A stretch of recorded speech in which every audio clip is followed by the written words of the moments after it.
Hello and welcome back to the Villa Filler podcast. I'm here as always with my good friend Dan Wiseman. Dan, it's manager season. It's transfer rumour mill time, I guess you could call it. A lot of things have happened since we last spoke, which was was it yesterday? I can't even remember, mate, because we spoke pretty much every single day on this podcast together, which is, of course, a fantastic thing. But so much has happened so quickly, and unfortunately, we haven't been able to be as reactive as the Villa Filler likes to be, which is completely fine because Dan and I have lives and we don't want to be spending. Well, no, it's true. We're trying to have lives, but the Villa Filler consumes a lot of that, especially in this time. So we've not had the chance to speak about Ruben Amorim. I think that's how you pronounce his name. Correct me if I'm wrong. But that's kind of been and gone in the time that it's taken us to get this one done. We're recording this at about 10 p.m. on the Saturday. You'll notice there's no preview for the Brentford game, which is going to be today. By the time you watch this, probably. I'm probably going to get this up in the morning because I think it's not necessarily time restricted at the moment, unless every other manager we speak about here suddenly takes their hat out of the ring, mate. But Thomas Frank has ruled it out, as happened on the last podcast. Thomas Tuchel's ruled it out. And Amorim seems not to be happening. They're saying £26 million release clause to get this guy. So maybe Villa wait a little bit. But we thought we'd speak a little bit more about him, mate, and his time at Sporting, because not a lot of people know a great deal about this guy. Fairly young coach, 37 years old. And I think straight away, first thing to get out of the way, which is probably the more interesting thing, is he is possibly the only Portuguese man not to be represented by Jorge Mendes. Yes, which is why it's really interesting, actually. I was having a chat with someone today at work, and it's like Wolves going for Michael Beale and us going for Ruben Amorim is like roles. Doesn't that feel like the other club should be going for the other appointments? Yeah, it really does. But no, he's an exciting prospect. And, he would come into the Premier League and be the youngest manager in the league, as you said, at 37 years old. He's made a real impact at Sporting Lisbon. Obviously, I think we've Villa fans have probably been more clued up about the Primera division in the last 24 hours than they probably have been in the last 24 months, to be honest with you. Suddenly, every man with an AVFC hashtag in his tweet has become an expert on Portuguese football. This is what we do. And he's an extremely exciting name. He plays a 3-4-3, and there's a lot of aspects to his management style that align him quite well with the values of the football club. Likes to play strong defensive football first and foremost. Sporting Lisbon are a side that, at their pomp when they ended that 19-year drought for a league title, didn't concede too many goals. But yet there's an emphasis on getting forward, a lot of wing play, a use of sort of quite ironically, quite similar to Gerrard in the way that he operates a front line, in that it's quite narrow and the emphasis is on whereas Gerrard is fullbacks and Amorim's with wing backs to get forward and provide that attacking support. There's a great emphasis on youth, which is why, in the last sort of 5 years, you can look at all the amazing talents that have come out of Sporting Lisbon, sort of most recently, like Mateus Nunes, who's gone to Wolves, guys like that. He's extremely exciting prospects. I don't think we would have been put off by that. A lot of reports were saying that we won't be put off by that €30 million, £26 million release clause. I think we're going to see that more and more in European football as managers' stock continues to rise.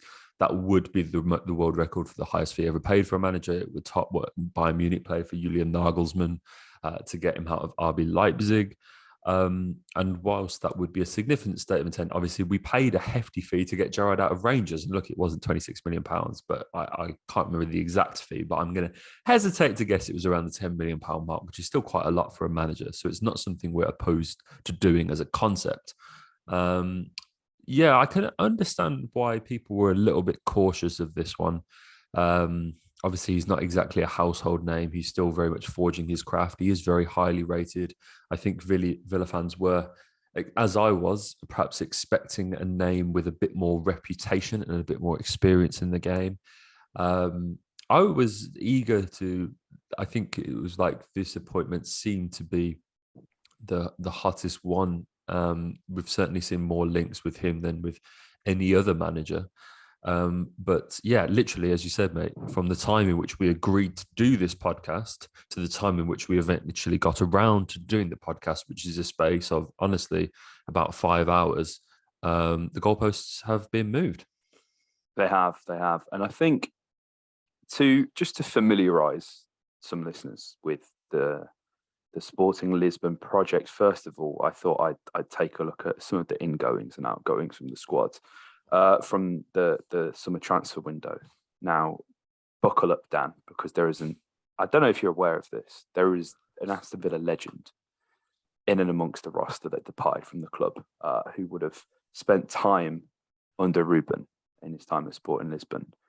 Off the top of your head, mate, do you know who that could be? That's a great question. Thiago Ilori. Fuck you, Dan. Why'd you have to ruin my flow like that? Yes. Why do you have to know that? Why'd you have to know that? Thiago Ilori. You guys will remember the relegation year. This guy came in and didn't play a single game for Aston Villa. I'm quite why proud he of was that. signed, I couldn't tell you. Dan, you are a footballing encyclopedia. Fair play to you, sir. Fair play. But on a level, some players that departed the club this summer. Mateus Nunes moved to Wolves, £40 million. Fantastic talent. Nunes Menz went to PSG very famously. This guy's got an incredibly high ceiling. If you guys are on TikTok and you're on football TikTok, I'm sure you would have seen FC Wonder Kid, that Portuguese guy who he did like all the pronunciation things, and he always goes on about Nunes Menz. And he is a fantastic player. João Palhinha as well, who played against us the other night for Fulham, absolutely fantastic player. Islam Slimani, another name, who departed the club, someone who was linked with Villa a couple of years ago, actually. And as well, one more, I'm just trying to find the list. This is just a self-indulgent one. Eduardo Quaresma, signed him on my Football Manager career mode last year.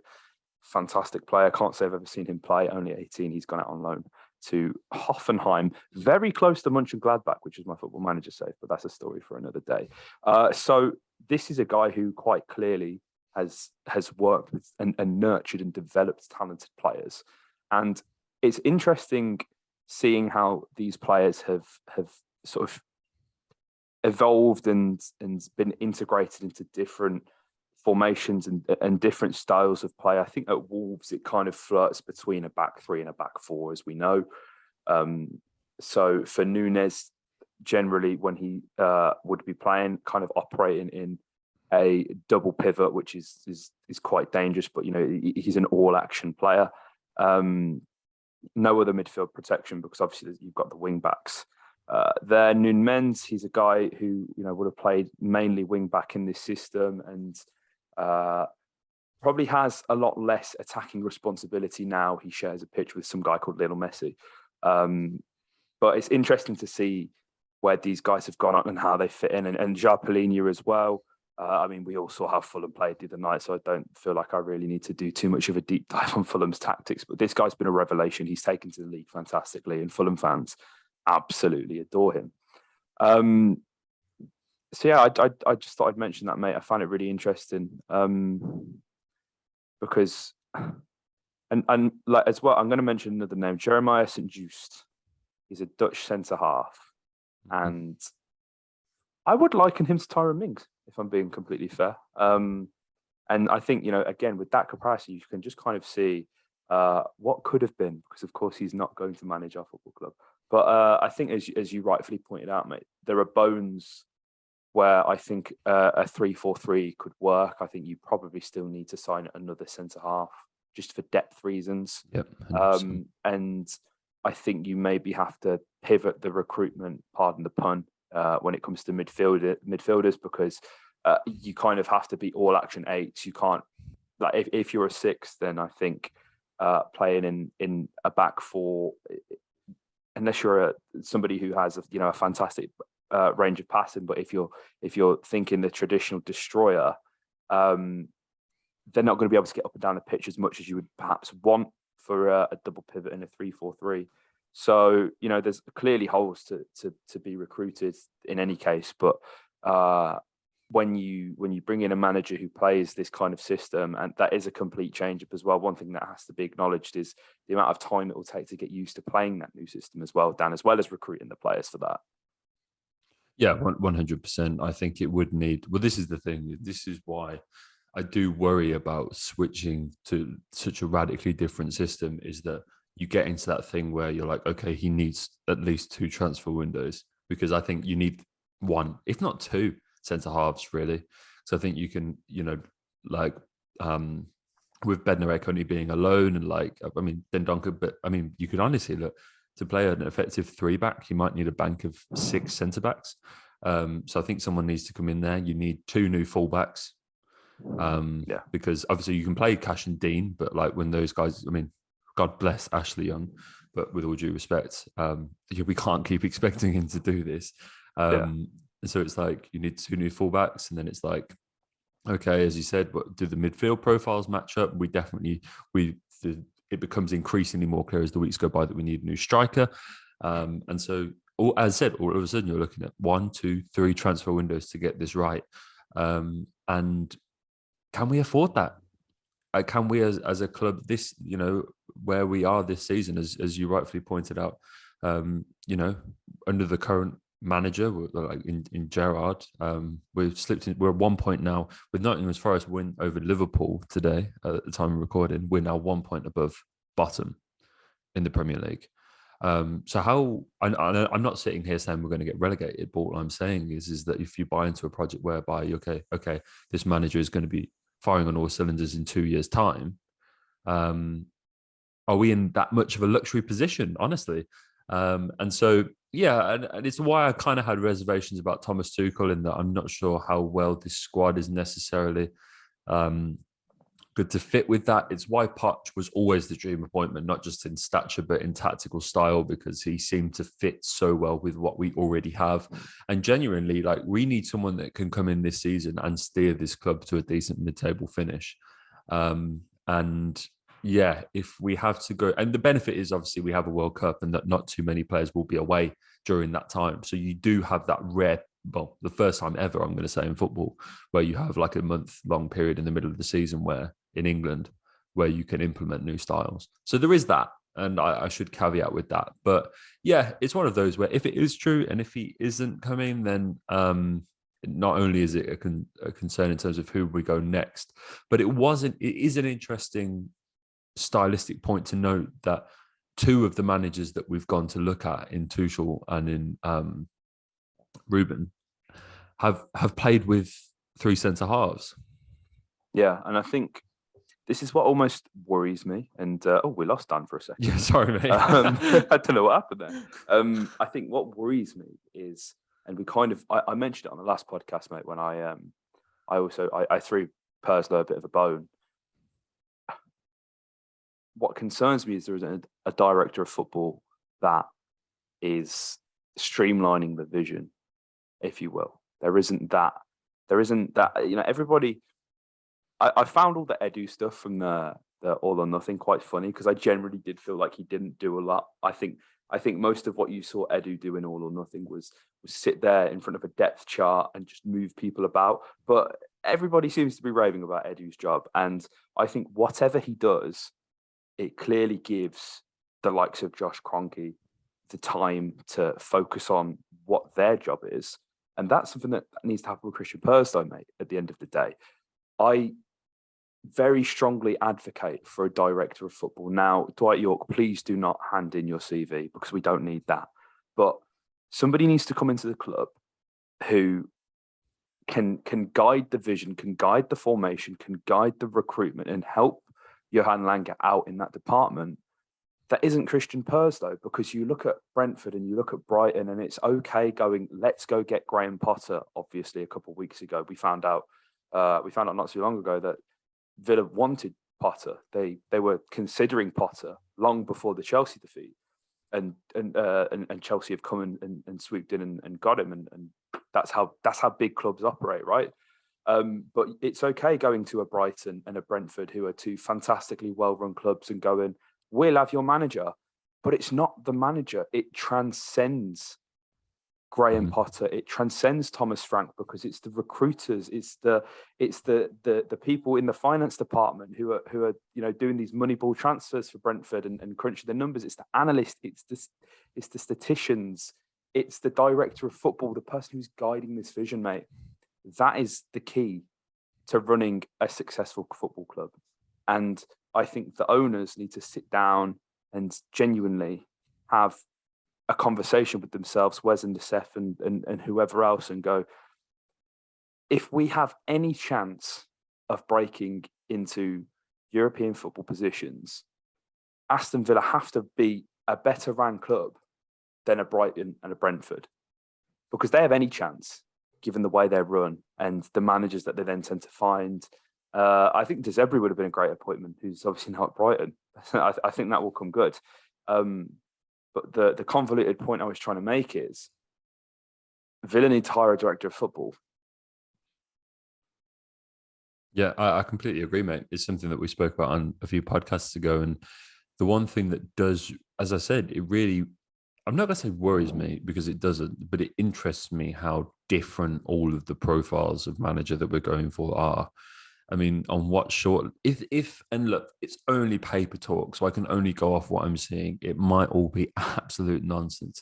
But on what shortlist is Sean Dyche on the same list as Ruben Amorim or as Thomas Tuchel or as, do you know what I'm trying? Like, yeah, it's like, 100%. how does it all, like, there's not a consistent pattern of like, okay, yes, you can see we're targeting managers that play a 4-2-3-1 or play high pressing football, or like, do you know what I mean? Or like are known project managers, or like that seems to be and look, it's slim pickings in terms of the managerial sort of like sphere right now. There's not too many big names out there. I mean, look, Wolves apparently wanted to speak to Peter Bosz, and he's a name that I'm really interested hasn't come up more, because as I said, he lost his.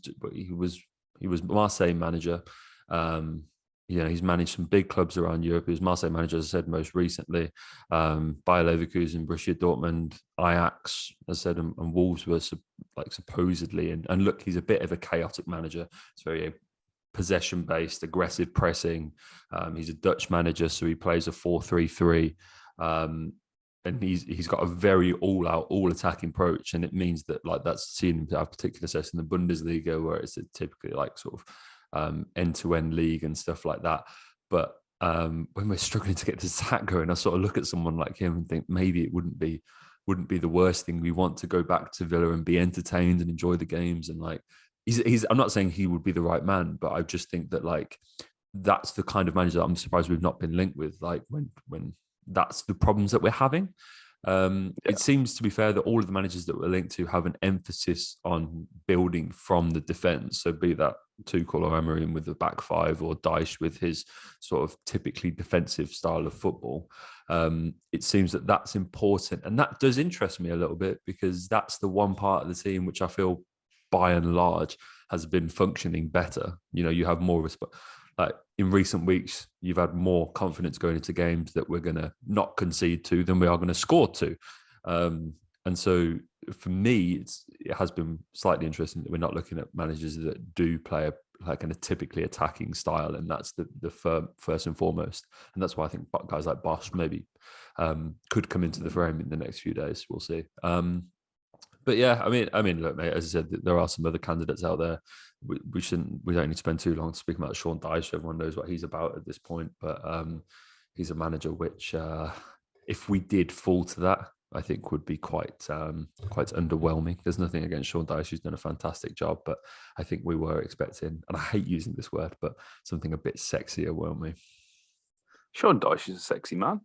You know about totally, yeah, absolutely. But I think the one thing about Dyche, and I've always felt this, I've genuinely I've always been intrigued as to what he does with a bit of budget and at a club that has a bit more gravitas to it than Burnley does. And again, that's no disrespect to Burnley.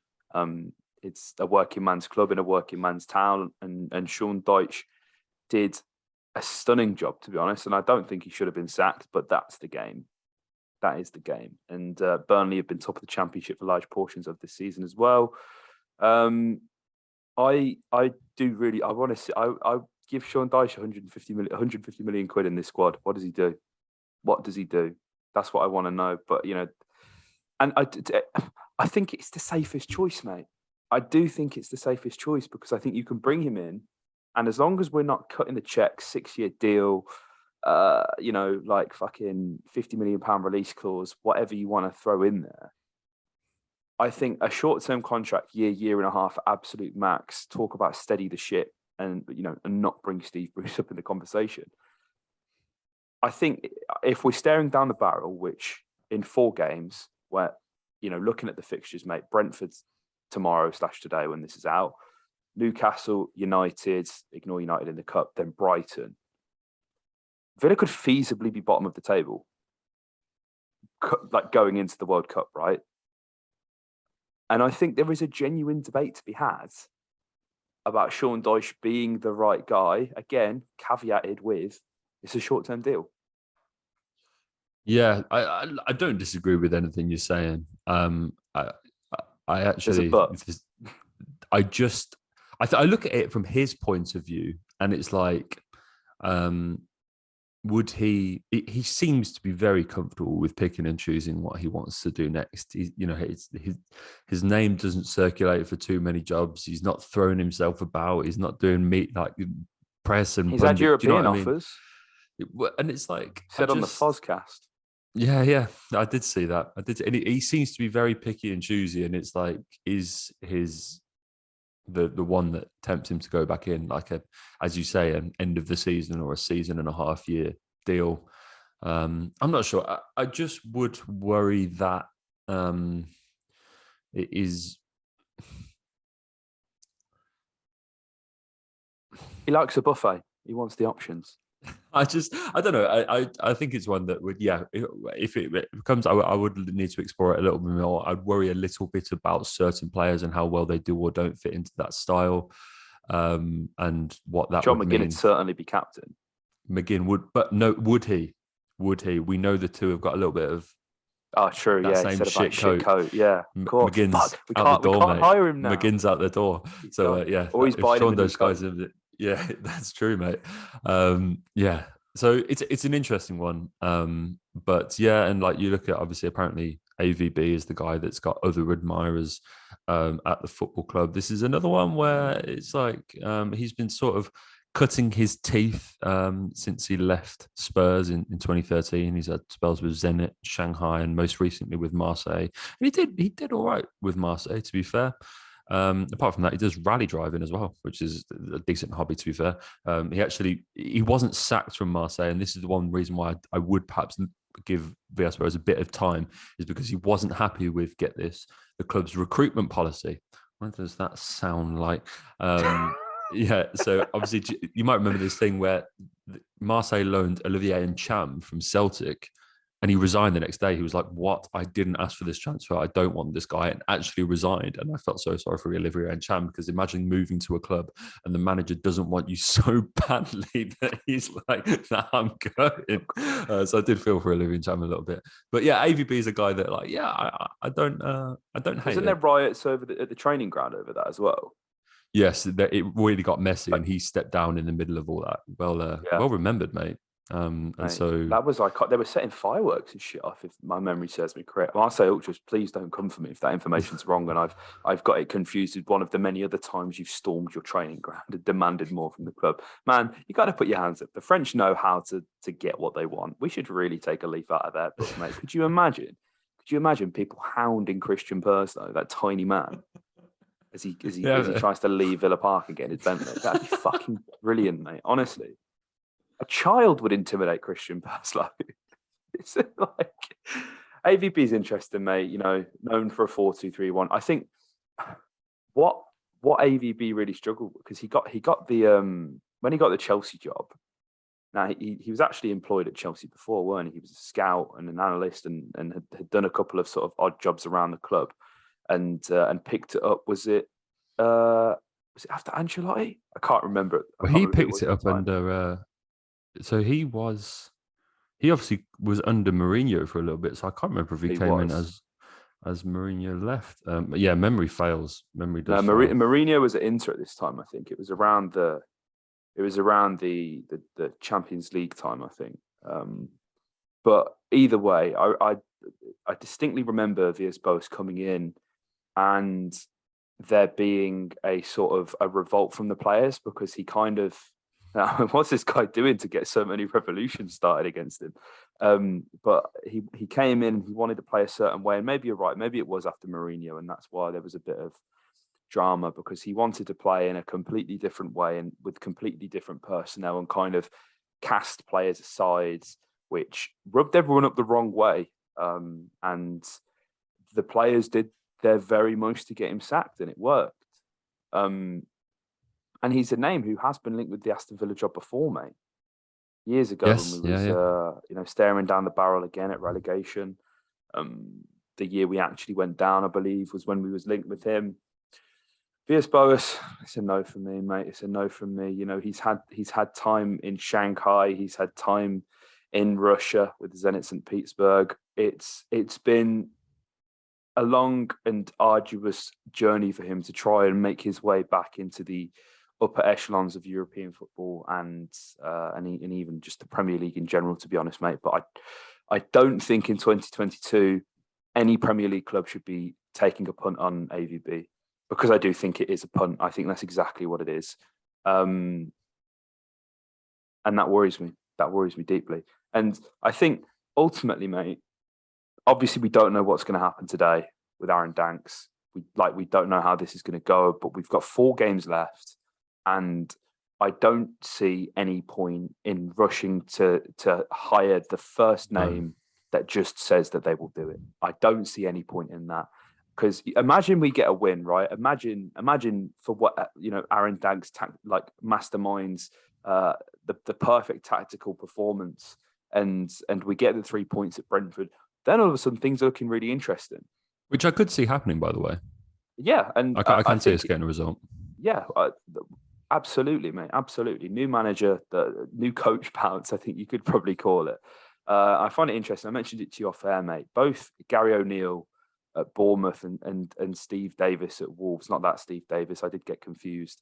They've both been in their caretaker roles for a bit longer than I think both clubs would have perhaps expected and wanted. The one thing going for Gary O'Neill is he's got results and he's got Bournemouth playing. I don't see too much harm in keeping Danks at the helm for the next 4 games, and just seeing what happens and in terms of this search, because who knows, Pochettino could come, Amorim could come, and it could take some persuading. And we kind of need someone to hold down the fort. So let's hope that Aaron Danks can do that. Obviously, the talk of him dropping McGinn, it's mental, mate. JJ too, John McGinn and Jacob Ramsey both allegedly dropped ahead of the Brentford game. One thing that's got me excited, mate, and this is absolutely going to be a clip, by the way, especially if he starts. Morgan Sanson. If this guy starts and his Sanson season and he's dropping the clinic, I'm talking 30, 50-yard passes, just dominating in the midfield, boy, there will be tears in the eyes. I hope Sky are at this game because they've had a knack of catching me in the whole end. You will see real tears if Morgan Sanson plays. And that's not despair. It's not anguish. It's not frustration. It's joy. It's Cammy Archer up top, mate. Cam Archer up top, Morgan in midfield. We're running it back, mate. The classic. Villa picked this team. You know it. Aaron Danks, let's go. Listen to the fucking podcast. Let's go. Oh, mate, that's the dream. That's the dream, honestly. I just want to see Sanson play. Do you know what'd be really funny as well, mate? Gilbert. Let's play Gilbert. Let's go. Why not? Let's go. Relegated anyway. Let's get Gilbert. For the vibes. It's no disrespect to Freddie. It would just be funny. No, let's just give these players a chance. Let's give these players a chance. I want to see what these have all got. New manager, new slate. Let's go. Guys. 100%. If you haven't already, make sure you hit subscribe. If you haven't checked out our Instagram or TikTok, make sure you do that. It's at VillaFillaPod on Instagram and at Heart of the Holte on TikTok. There's going to be clips of this podcast that you may have seen on the shorts, but they're going to be on Instagram and TikTok because it's just a little bit more accessible. You guys can have us just right at your fingertips on pretty much any social media. These clips are also making it on Twitter as well. So if you're seeing the clips, if you're seeing the shorts, make sure you interact with them, share them, tag a friend, reply to them, comments, everything. It all helps. Again, we're trying to make the Villa Filler as accessible as possible. If you're listening on Spotify and Apple, make sure you leave a 5-star review. That'd be really good. And I think we've gained about 60 subs in the past 3 weeks, mate. So again, massive congratulations to you, mate, for holding down the fort whilst I was gone. And you guys have just loved all the content, you know, in the meantime so much. So yeah, hit a like, comment your thoughts below, subscribe for more, watch the shorts, follow TikTok, follow Instagram. Villa.